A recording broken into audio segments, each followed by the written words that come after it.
Good morning mga Kasaldis TV. Isang mapayapang araw na naman po sa ating lahat. Muli, andito tayo sa ating farm, Black Paradise Shamu and Dumpo Giant Breeders. Ngayon guys, meron tayong gagamutin ngayon. Isa sa aking Pioneer Broodcock. At may sakit siya ngayon pero hindi naman ika nga'y malubhang sakit, pero kailangan natin gamutin. Tara guys, punta natin yung ating broodcock na ating gagamutin dahil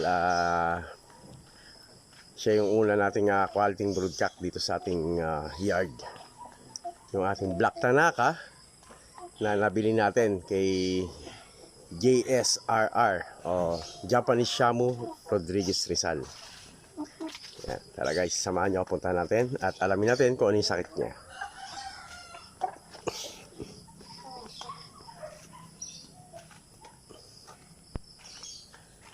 Ito guys,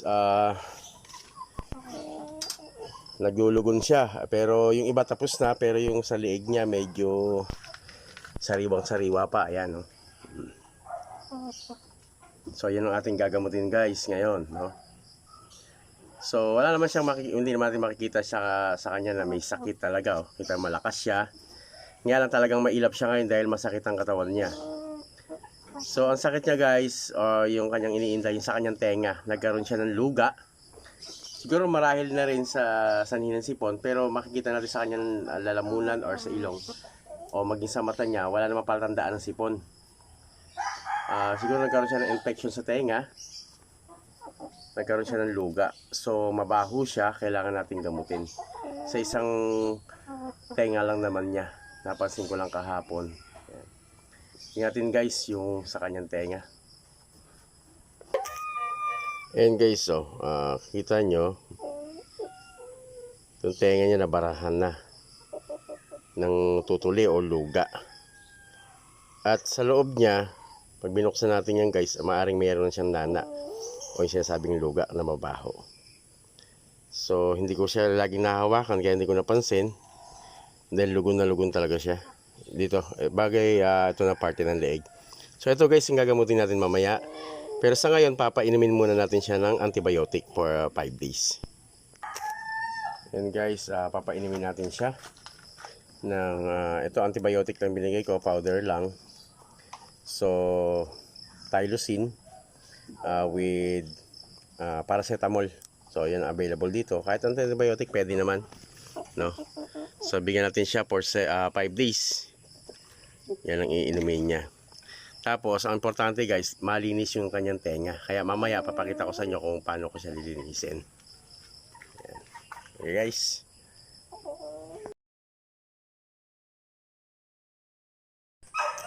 Ito guys yung ating gagamutin.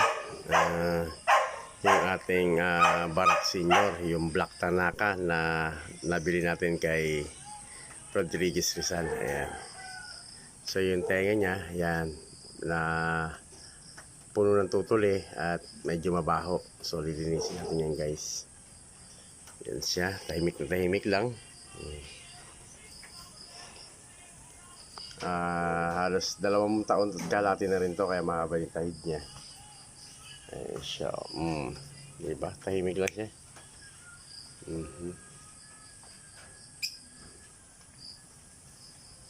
So ang kailangan natin guys, ito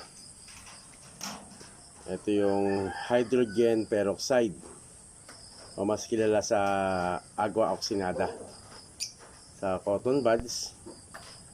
Sasawsaw natin dyan, kukuha tayo ng agua oxinada, ibababad natin yung tenga, bababa natin yung tenga niya, yung tutuli papalambutin natin, siguro mga 3 beses natin bababaran yan hanggang sa lumambot, at para malinis natin, matanggal natin yung matitigas na tutuli. At yung loob, pag malinis na, lalagyan din natin ng agua oxinada para malinis yung tenga niya. Tapos kasunod nga nun, binigyan natin siya ng antibiotic for 5 days. Kasi infection yun eh. Kumbaga sa bacteria siya, infection siya, kaya kailangan ng antibiotic. So tara guys, samahan niyo ako. So ito guys, palalambutin natin itong tutuli na to. Kuha tayo ng Tapos babaran na natin siya. Hanggang mare mas okay lang kahit mapasok sa loob. Punta natin mababaran siya. Yan. Mapalambot yung tutuli na yan. Yan. Bubula naman yan eh.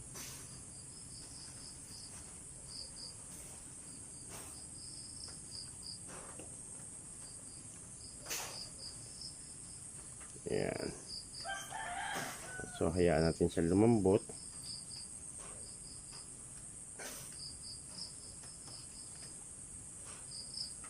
Medyo mabaho to guys kasi kumbaga sa tao luga.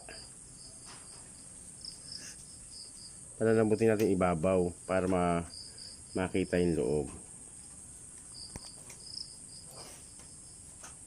So hayaan muna natin guys na ganyan.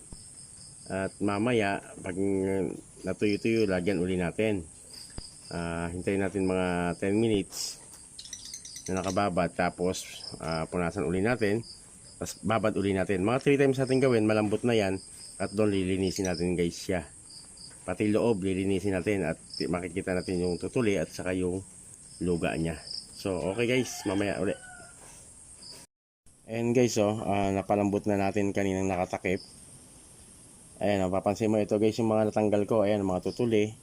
Kasi ito marami pa yan kanina. Tinanggal ko, hindi ko lang pinakita, hindi ko binidyo. Maraming cotton buds na nakuha ko dyan. Ngayon guys, papatakan ko lang uli yung loob. Ayan. Para malinis uli natin.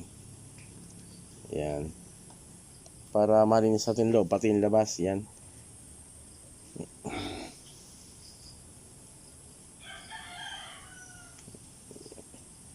Para malinis natin itong loob nito. Yan o. Ito kasi yung tumatakip kasi kaya lalong bumabaho. Natatakpan yung tenga niya. Kaya nakukulob. Lalong bumabaho. Ayan. Ayan guys, kita na yung ano.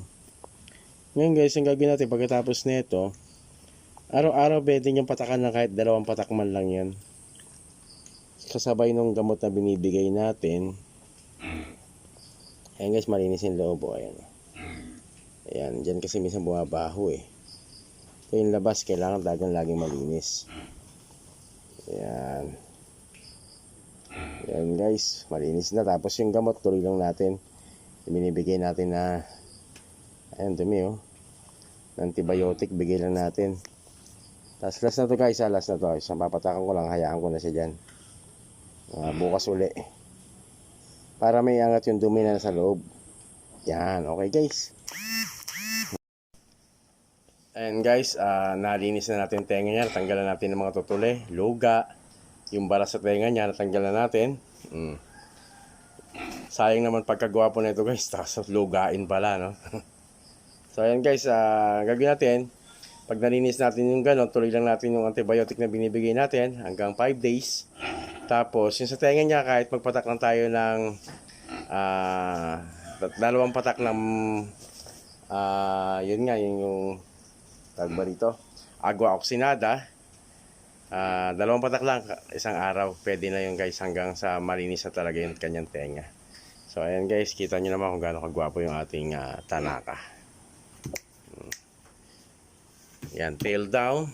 Ayan, tinatawag na buntot hipon or shrimp tail. Yan, okay. At ito na lang, huling lugo na lang niya. Mali, papagulangin na lang natin siya. Okay na siya, pwede na ulit siya magamit. Muli guys, maraming salamat sa ating pagsuporta sa ating channel, Saldis TV.